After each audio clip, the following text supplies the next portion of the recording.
नमस्कार. नैतिक मूल्य संवर्धन या अभ्यासक्रमाअंतर्गत आपण अधिकार आणि कर्तव्य, नागरिकांचे अधिकार त्याचबरोबर नागरिकांचे असणारे कर्तव्य ही संकल्पना आपण या ठिकाणी अभ्यासणार आहोत. आपल्याला माहीत आहे की जीवन जगत असताना आपल्याला अधिकार हे आवश्यक असतं.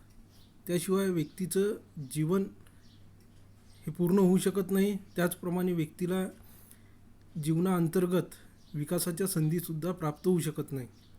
आणि म्हणूनच आपल्याला माहीत आहे की संविधानाने सुद्धा नागरिकाला नागरिक या नात्याने काही अधिकार हे प्राप्त करून दिलेले आहे.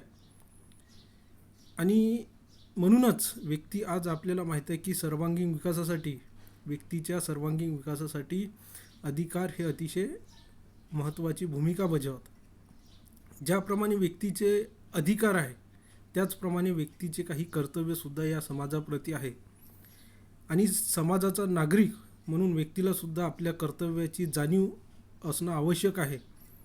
आणि म्हणूनच आपण या अभ्यासक्रमाअंतर्गत व्यक्तीचे मूलभूत अधिकार आणि व्यक्तीचे मूलभूत कर्तव्य कोणती कोणती आहे ही संकल्पना आपण या ठिकाणी पाहणार आहोत.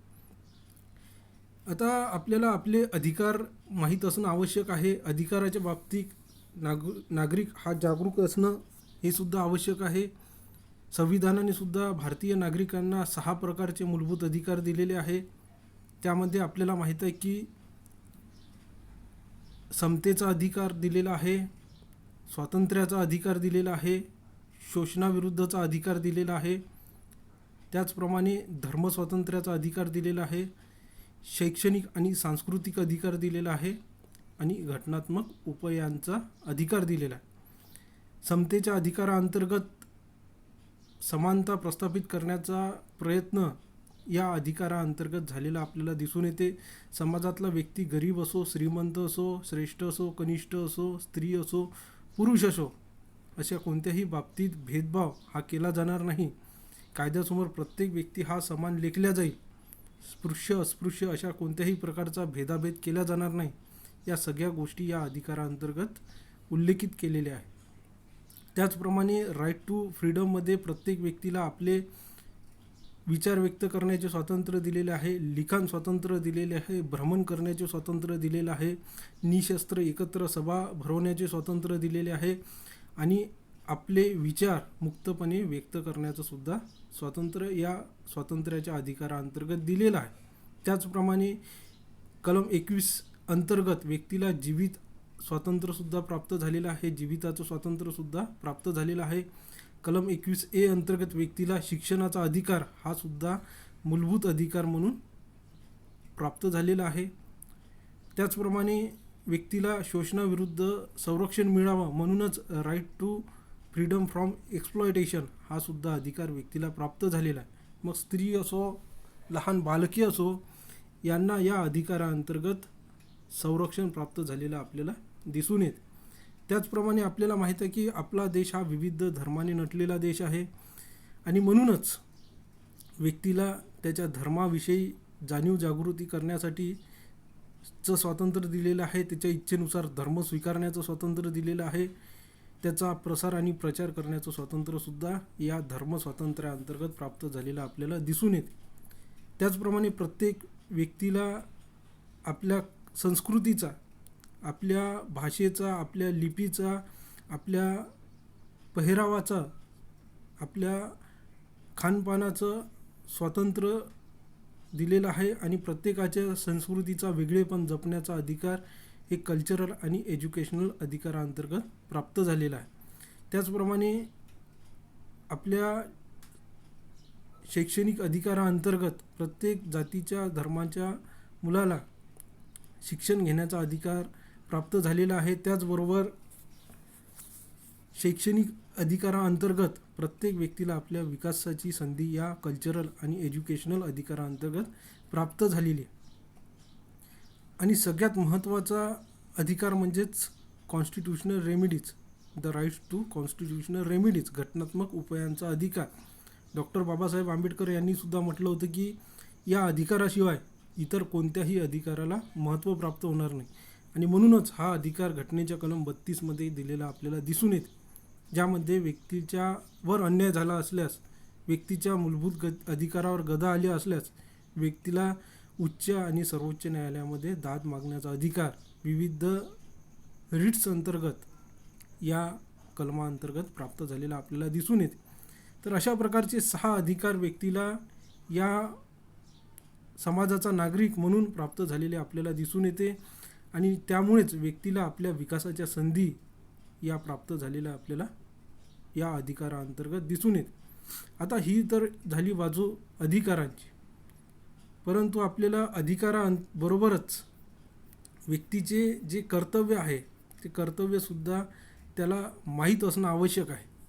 कारण अधिकार आणि कर्तव्य या एकाच नाण्याच्या 2 बाजू आहे आणि म्हणूनच जितके अधिकार महत्त्वाचे आहे तितकेच व्यक्तीला त्याच्या कर्तव्याची जाणीव असणेसुद्धा अतिशय महत्त्वाचे. आता आपल्याला माहीत आहे की व्यक्तीला घटनेने सुद्धा 10 प्रकारचे कर्तव्य दिलेले आपल्याला दिसून येते. व्यक्तीचे कर्तव्यसुद्धा घटनेमध्ये 10 प्रकारचे दिलेले आपल्याला दिसून येते. त्यानंतर आपल्याला माहीत आहे की घटना दुरुस्ती करून 86वी घटना दुरुस्ती करून 11 प्रकारचे मूलभूत अधिकार हे नागरिकांना देण्यात आलेले. 11 प्रकारचे मूलभूत कर्तव्यसुद्धा नागरिकांचे आहे. कारण कर्तव्याची जाणीव असल्याशिवाय व्यक्तीला अधिकारसुद्धा फारसे महत्त्वाचे ठरत नाही आणि म्हणूनच व्यक्तीचे कर्तव्यसुद्धा अतिशय महत्त्वाचे आहे. भारताच्या मूळ संविधानात मात्र कर्तव्यांचा उल्लेख नव्हता, परंतु 1976मध्ये 42वी घटना दुरुस्ती करून कर्तव्यांचा सुद्धा समावेश करण्यात आला आणि या अंतर्गत व्यक्तीला विविध प्रकारचे कर्तव्य ही दिलेली आहे. आज आपल्याला माहीत आहे की संविधानात 11 प्रकारची मूलभूत कर्तव्य ही नागरिकांना पार पाडावी लागतात. त्यामध्ये नागरिकांची कर्तव्य कोणती आहे तर भारतीय संविधानाचा आदर करणं हे नागरिकांचं महत्त्वाचं मूलभूत कर्तव्य आहे.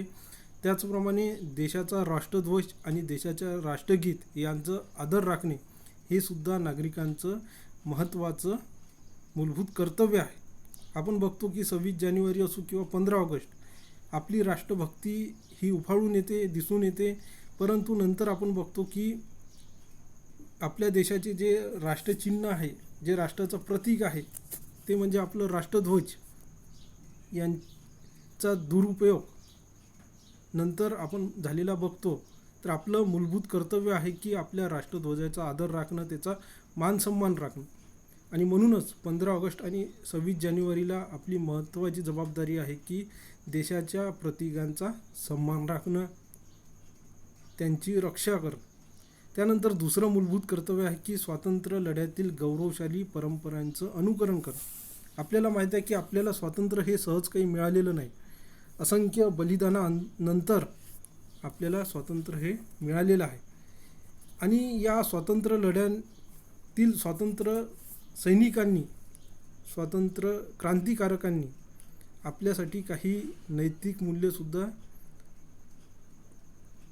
सोडवलेली आहे. आपल्यालासुद्धा काही नैतिक मूल्ये त्यांनी स्वातंत्र्याच्या लढ्यातून निर्माण केलेली आहे. ती आपल्याला प्रेरणादायी नेहमीच ठरत असतात आणि म्हणूनच अशा गौरवशाली परंपरेचं अनुसरण आपण करणं हे सुद्धा आपल्या प्रत्येक नागरिकांचं मूलभूत कर्तव्य आहे. त्यानंतर तिसरं महत्त्वाचं मूलभूत कर्तव्य आपलं आहे ते म्हणजेच गरजेनुसार देशाचं संरक्षण करून राष्ट्रीय सेवा प्रदान करणं. आता आपल्याला माहीत आहे की युद्धावर जाऊनच देशसेवा होत नाही, तर प्रत्येक नागरिकांचं एक कर्तव्य आहे की देशामध्ये जेव्हा काही आपत्ती येते अशा आपत्तीजन्य परिस्थितीमध्ये देशाचं संरक्षण करणं, मूलभूत नागरिक या नात्याने देशासाठी सेवा प्रदान करणं हे सुद्धा देशातील प्रत्येक नागरिकांचं मूलभूत असं कर्तव्य आहे. आपल्याला माहीत आहे की आपल्या देशामध्ये विविध आपत्त्या आलेल्या आहे. अशा आपत्त्यांमध्ये आपण सगळ्यांनी एकत्र येऊन या संकटाचा सामना केलेला आहे. आजसुद्धा आपण मोठ्या अशा आपत्तीला समोर जात आहे आणि अशा या आपत्तीला धैर्याने सामना करण्यासाठी आपल्यामध्ये एकता असणं, एकात्मता असणं अतिशय आवश्यक आहे आणि म्हणूनच गरजेनुसार राष्ट्रीय सेवा प्रदान करणे हे सुद्धा प्रत्येक नागरिकांचं मूलभूत असं कर्तव्य आहे. त्याच्यानंतर पाचवं मूलभूत कर्तव्य आपलं आहे ते म्हणजेच धर्म, भाषा व प्रादेशिकतावाद यावर भेदाभेद न करता बंधुभाव वाढवणे. तर आपल्याला माहीत आहे की आपल्या देशामध्ये विविध धर्माचे, विविध भाषेचे लोक हे राहत असतात. बऱ्याच वेळा बघतो की आपण भाषेच्या आधारावर, धर्माच्या आधारावर या देशामध्ये दंगलीसुद्धा झालेल्या आहे. परंतु अशा प्रकारचे ज्या गोष्टी देशामध्ये घडत असतात यामुळे देशाच्या एकता आणि एकात्मतेला कुठंतरी धोका पोचतो आणि म्हणूनच प्रत्येक नागरिकांचं कर्तव्य आहे की धर्म, भाषा व प्रादेशिकतावाद यावर भेदाभेद न करता बंधुभावाची भावना वाढीस आणणं हे सुद्धा प्रत्येक नागरिकांचं महत्त्वाचं मूलभूत असं कर्तव्य आहे. त्यानंतर आपलं 6वं महत्त्वाचं मूलभूत कर्तव्य आहे ते म्हणजेच आपल्या संमिश्र संस्कृतीचं मूल्य जोपासणं. आपल्या देशामध्ये सांस्कृतिक भिन्नता आहे, संमिश्र अशी संस्कृती आहे. प्रत्येक धर्माची, जातीची, प्रदेशाची संस्कृती वेगवेगळी आहे. परंतु प्रत्येक नागरिकांचं कर्तव्य आहे की या संस्कृतीचं जतन करणं, संस्कृतीचं मानसन्मान राखणं आणि प्रत्येक संस्कृतीचं मूल्य जोपासणं आणि प्रत्येक संस्कृतींचं आदर करणं हे सुद्धा नागरिकांचं महत्त्वाचं असं मूलभूत कर्तव्य आहे. त्यानंतर 7वं आपलं महत्त्वाचं मूलभूत कर्तव्य आहे की नैसर्गिक साधनसंपत्तीचं, पर्यावरणाचं रक्षण करणे. मग त्यामध्ये नद्या, सरोवरे, वन्यजीव यासह भारतीय नैसर्गिक पर्यावरणाचं रक्षण करणं हे प्रत्येक नागरिकांचं महत्त्वाचं असं मूलभूत कर्तव्य आहे. कारण निसर्गनिर्मित जी साधनसामुग्री आहे हे मानवीच्या जीवनामध्ये अतिशय आवश्यक आहे, पर्यावरणाचं संतुलन राखण्यासाठी अतिशय आवश्यक आहे आणि म्हणूनच यांचं जतन करणं, यांचं रक्षण करणं हे महत्त्वाचं आपलं कर्तव्य आहे आणि प्रत्येक नागरिकांना या कर्तव्यांची जाणीव असणंसुद्धा आवश्यक आहे. त्यानंतर आपलं 8वं महत्त्वाचं मूलभूत कर्तव्य आहे ते म्हणजेच विज्ञाननिष्ठ दृष्टिकोन बाळगणे, मानवता, शोधक दृष्टी व सुधारणावाद यांचे संवर्धन करणे. आज आपण बऱ्याच वेळा बघतो की समाज शिक्षित असला तरीसुद्धा अंधश्रद्धेच्या बळी जाते आणि स्वतःचं तर नुकसान करूनच घेते, त्याबरोबर समाजाचं सुद्धा नुकसान होते. आणि म्हणूनच या समाजात विज्ञाननिष्ठ दृष्टिकोन असणं आवश्यक आहे, मानवतावादाची वृत्ती व्यक्तीमध्ये असणं आवश्यक आहे. त्याचप्रमाणे शोधक दृष्टी व सुधारणावाद यांचे संवर्धन करणं हे सुद्धा प्रत्येक नागरिकांचं मूलभूत असं कर्तव्य आहे. त्यानंतर 9वं मूलभूत कर्तव्य आहे ते म्हणजेच सार्वजनिक संपत्तीचे रक्षण करणे आणि हिंसाचाराचा त्याग करणे. आपल्याला माहीत आहे की देशाची संपत्ती म्हणजेच आपली संपत्ती आहे आणि या संपत्तीचं रक्षण करणं हे प्रत्येक नागरिकांचं मूलभूत कर्तव्य आहे.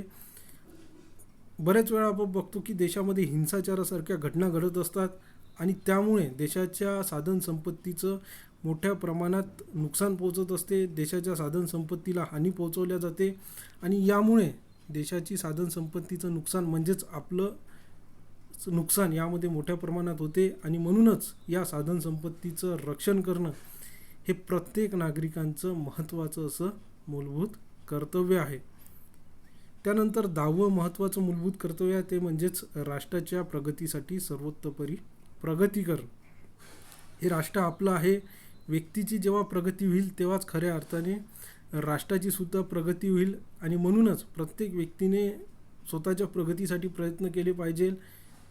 जशी जशी स्वतःची व्यक्तीची वैयक्तिक प्रगती होईल तशीच राष्ट्राची सुद्धा प्रगती व्हायला सुरुवात होईल आणि म्हणूनच या राष्ट्राच्या प्रगतीसाठी सर्वांनी प्रयत्न करणं, सर्वतोपरी प्रयत्न करणं हे सुद्धा महत्त्वाचं व्यक्तीचं मूलभूत कर्तव्य आहे.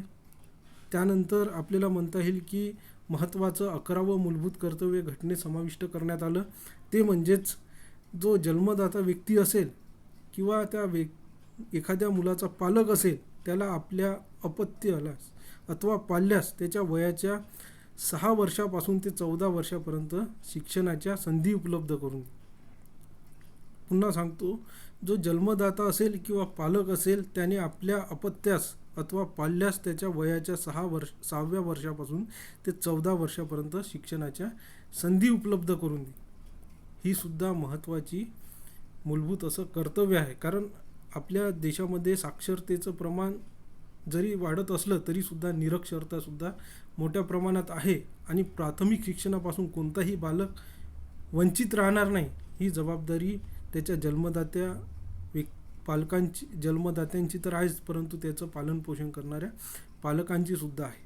तर अशा प्रकारे ही 11 कर्तव्य प्रत्येक देशातील प्रत्येक नागरिकांची आहे. त्याचबरोबर या कर्तव्याबरोबरच प्रत्येक नागरिकांचं हे कर्तव्य आहे की मतदान करणे हे सुद्धा प्रत्येक नागरिकांचं मूलभूत असं कर्तव्य आहे, महत्त्वाचं असं कर्तव्य आहे. त्याचबरोबर आपल्या आईवडिलांची सेवा करणे, म्हातारपणामध्ये आजारपणामध्ये त्यांची सेवा करणे हे सुद्धा प्रत्येक नागरिकांचं कर्तव्य आहे. त्याचप्रमाणे अनाथांचं रक्षण करणे, गोरगरिबांना मदत करणे हे सुद्धा प्रत्येक नागरिकांचं महत्त्वाचं असं कर्तव्य आहे. संत गाडगेबाबांनी सुद्धा सांगितलेली कर्तव्यचं पालन करणं हे सुद्धा प्रत्येक नागरिकांचं महत्त्वाचं असे मूलभूत कर्तव्य आहे आणि या कर्तव्याची जाणीव देशातील प्रत्येक नागरिकांना असणं आवश्यक आहे. तर अशा प्रकारे आपण नैतिक मूल्यांचं संवर्धन या अंतर्गत आपण मूलभूत अधिकार आणि मूलभूत कर्तव्य या संकल्पना या ठिकाणी अभ्यासलेल्या आहे.